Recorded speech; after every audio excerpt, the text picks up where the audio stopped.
So guys, today we are making pap. This food is popularly known in Nigeria, and this food is made from grains.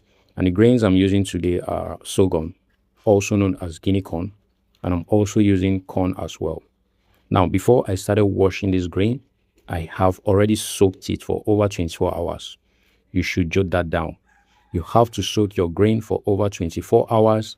This allows your grain to get soft and also give it some form of fermentation.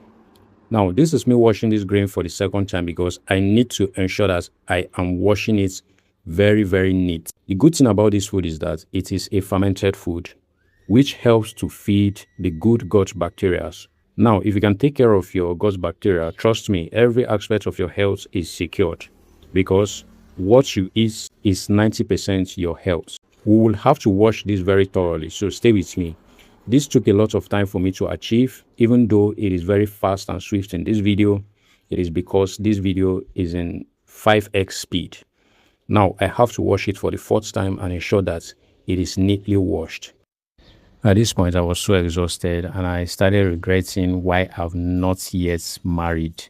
Wow, it's a very tedious work to do, but guess what? I have to do it because I am still single and searching for the right one. If I eventually meet the right one, I'm going to get married. But trust me, I'm still that guy that is still going to assist his wife in the kitchen because that is what I love to do. I love cooking. So I'm still going to assist my partner in the kitchen and do home chores, just saying it in between.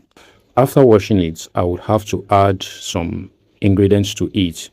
The first ingredient I would have to add is clove.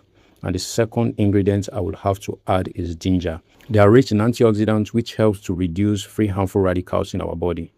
Now you can imagine how healthy this food is. And after that, I would have to take it to the machine to grind it. When I got to the machine, I met this lovely, handsome young boy who was handling the situation very, very well. This is the final product, and after grinding it, I had to take it home so I can start sieving it, which is the most hardest part of all this process because sieving it is as difficult as hell. So, but I had to do it because it's a food that I really love to eat. I really like taking pap. After sieving it, that is the chaff, and this is the final product. So I decided to reward myself for the hard work by making it almost immediately so I can actually enjoy it. So let me know in the comment section what you think about my pap making process. See you guys in the next one.